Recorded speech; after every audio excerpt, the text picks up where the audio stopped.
Yo, YouTube, what's up with your boy, Sports and Fitness Rants? I'm back, guys. Click that like button.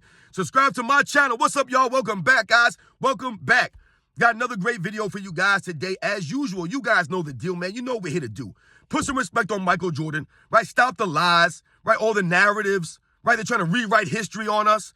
We won't allow this any longer, and you guys know that's why we're here. And I want to thank you guys for all your love, man. Everybody across the states, man, right? Everybody worldwide. Everybody out in D.C., everybody out there in Indianapolis, New York City, South Central L.A. Shout out to everybody across the states, man. Shout out to everybody across the world, man. Canada, the Philippines, France, Germany, England, Poland, Monte Carlo, Australia, New Zealand, Trinidad and Tobago, Kenya, Jamaica, South Africa. Shout out to everybody. Belgium, the Netherlands. Everybody worldwide, man. Japan. Shout out to Japan. Thank you guys for all your love. In this video, we're going to speak about the fear factor of Michael Jordan, right? People being afraid of Michael Jordan. We're going to talk about it in this video. The fear factor. And you guys know what to do, man. Turn the volume all the way up. Hit that play button. Remember, these videos are for educational purposes. And let's roll. Yeah, man. So, guys, Michael Jordan and the fear factor. Oftentimes, we'll hear ex-NBA players, right, talk about the fear they had going against Michael Jordan. Now, it wasn't the kind of fear where, you will fear that Michael Jordan was going to physically hurt you or something like that. That's not the fear that they're talking about. What they're talking about is that fear that people had, that players had on the court. They were afraid to talk trash to Michael Jordan. Right? Now, some players did talk back to Michael Jordan, absolutely. Some of these guys would not back down. However, they knew that there was going to be a price to pay. So they wouldn't necessarily talk trash to Michael Jordan in the papers, right, or give him any material to use against them. But they would try to stand toe-to-toe with Michael Jordan on the court. These guys were competitors, right? I've talked to you about guys like Joe Wilkins and guys like John Starks, right? These guys didn't back down from Michael Jordan. But they had the fear, right? And it was also a level of respect that they had for Michael Jordan because they knew at any given moment, right, on the basketball court, Michael Jordan could take over the game, could take it over. Michael Jordan was known, right, for his ability to close games out, right? To this day, Michael Jordan is considered the most clutch player in NBA's history, guys. That's what he's considered.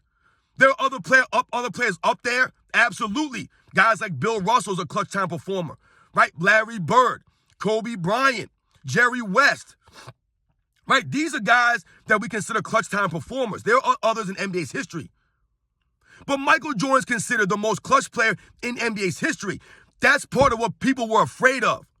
Michael Jordan's ability to just take over, right? Michael Jordan could be having a bad game, right? For Michael Jordan, right? He could be 3 for 13. Right? 2 for 11, whatever it is. And then the fourth quarter comes and Michael Jordan scores 20 points in the fourth quarter and completely dominates, right? And he closes the deal. This is Michael Jordan. This is what he was known for. When you hear people talk about, and I've done videos on this, Michael Jordan, the Chicago Bulls were always the favorite, right? You've heard people talk about these things. Like that matters in the grand scheme of winning. Oh, Michael Jordan only won because he was a favorite. They'll use these nonsensical excuses. But once again, we must remember and think, why was Michael Jordan considered the favorite more often than not, right? By who? By Vegas and by other people.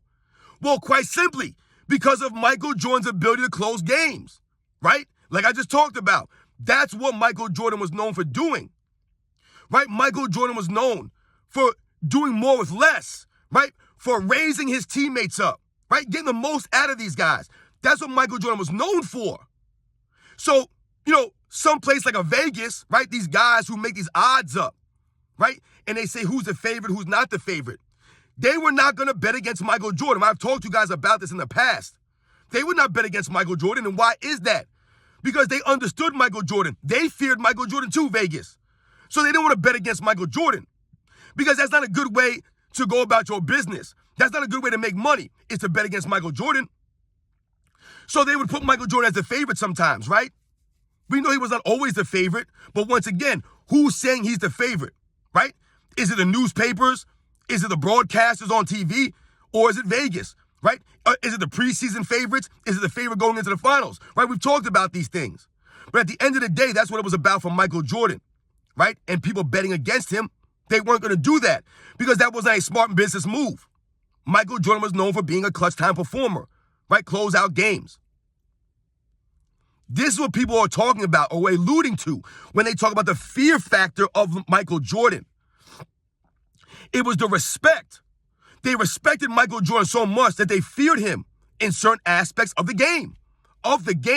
This wasn't a personal fear, right? They didn't turn the lights off in their home at night and thought that Michael Jordan was going to pop up on them. It wasn't that kind of fear. It was the fear, like I said, that they knew that they were going against the greatest basketball player, right, of their time, of their era. They knew that. These guys understood that. When you hear these guys talk about Michael Jordan all these years later, right, they'll tell you stories, right? Michael Jordan walking into locker rooms, asking who's guarding him, and then proceeding to go out there and drop 50 on these guys, right? Michael Jordan telling them they're going to drop 50, he's going to drop 50, and then going and doing it. This is Michael Jordan. These are the stories you hear about Michael Jordan. Not many players in NBA's history have stories like that. Maybe him and Larry Bird. Maybe Kobe Bryant. Not many guys have legendary stories like that when they're telling you how much they're going to score and then they go there and do it. Right? Michael Jordan counting backwards against Steve Smith that year, right? Counting backwards, counting down from 50 or from 40, whatever it was. This is Michael Jordan. That's the fear that these guys have that you hear all these days later. Right? Because they knew about Michael Jordan's competitiveness, right? The ultra competitor. Nobody's more of a competitor than Michael Jordan. No one. Are people on his level or close to his level? Yeah, there's competitors in NBA's history, no doubt about it. But Michael Jordan, once again, is known for being the ultimate competitor across all sports. He's the standard when it comes to being competitive, right? It's a problem for Michael Jordan. It's an obsession. This is what players feared, right? Guys don't want to really rile him up, right? Don't want to wake up the sleeping giant, right? So they be careful what they say. You've heard stories about guys telling their teammates, yo, man, don't be talking to Michael Jordan like that. Don't look at Michael Jordan. Don't do this, right? Warning their teammates because they know what Michael Jordan would do, right? He takes things personal. That's the fear that they had of Michael Jordan because they knew he'd like to take things personal. Anything that he could get to have a slight edge on you, he'll use it against you. Right? I told you, he'll even make up stories. He'll make up stuff that never even happened to keep that competitive edge. No one else is like that in NBA history. No one's making up stories, right, to keep that edge. That's Michael Jordan, man. Any little slight he felt, he'll use it against you. Right? We think about him telling that story about George Karl before the 1996 NBA Finals. He was out to dinner with Ahmad Rashad. Right? Ahmad Rashad tells his story. George Karl comes into the same restaurant. This is right before game one, guys, of the 96 Finals. George Karl, the coach of the Sonics, walks into the restaurant, doesn't even acknowledge Michael Jordan, doesn't say hi to him, nothing. And Michael Jordan took that personal because he said that they're both North Carolina guys, and he thought that he would have came over, and said hi to him. But he did not do that. And Michael Jordan took that personal. And he used that as part of the fuel to the fire to burn down the Sonics. This is Michael Jordan. This is why players were afraid of this man. Not only could he close out games, take over the fourth quarter, right, score at will, he could also lock you up on the defensive end. So if you wanted to run your mouth, right, if you thought you were somebody, Michael Jordan would test you. He would challenge you out there on the court defensively. I told you, guys would try their hardest against Michael Jordan on the defensive end, right? They would try their best. They'd watch film on Michael Jordan to make him work on offense, right? Make him earn his points. But the flip side to it was that Michael Jordan could do even worse damage to them on the defensive end, right? So now all these guys have to try to score on Michael Jordan, which was very difficult to do for a lot of these guys. That was the intensity of Michael Jordan. right? You guys hear the stories, man. They were afraid of Michael Jordan, man, right? I talked to you guys about that shot in 98, right? Michael Jordan hits that shot, right? If you guys remember the freeze frame of that shot, right? When Michael Jordan's holding the motion, the ball's not through the rim yet, and you look at all the fans, right, in the background there, all the fans, all their reactions, all their faces. That says it all. That's what Michael Jordan did to people out there, right? They'll get their hands on their heads, hands on their mouths, right? Some people are looking away. They don't want to look because they know it's going in. They knew it was going in. Why did they know that? Why did they have that feeling inside of them? Because it was Michael Jordan, and he had demonstrated that many, many times throughout his career that he was the most clutch performer in NBA's history and in the NBA Finals. There was nobody that raised their level of play when it mattered most more than Michael Jordan, which is why he's undefeated. It's not an accident. It has nothing to do with his competition. It has to do with Michael Jordan raising his teammates and raising his level of play when it mattered most. Never folding up, never shrinking from the moment, none of that stuff. He was always there when the Bulls needed him. And the fans understood that. That's why they all had that look on their face, except for that one kid with the Chicago Bulls jersey on who had both his hands in the air. He knew it was going in, just like all the Utah Jazz fans knew it was going in. Because that's Michael Jordan's reputation. That's what he did. That was the fear that he put in all those fans, in all the arenas, not just Utah. They were all scared of Michael Jordan, which is why you ever notice that Michael Jordan is well respected in every other arena. They respected Michael Jordan. It was the fear, but they respected him. That's why they were afraid of him, because they respected his game so much that they were afraid, because they knew Michael Jordan could close them out. Right, he could take over games at any moment. I told you, he could be having a terrible game. And then when it matters most, he raised his level of play. I told you guys, when Michael Jordan hit that shot in 1989 against the Cavaliers, right, the shot, when he hit that shot, if you remember watching that game, Michael Jordan wasn't on fire in that game. Now, yes, he scored a lot of points, but if you remember watching that game, a lot of his shots were coming up short. They were coming up short. It was hitting off the front of the iron. They were rattling in and out. But when it mattered most, Michael Jordan sunk the shot that mattered most. That's Michael Jordan. It doesn't matter if he's missed 5, 6, 7, 8 shots in a row.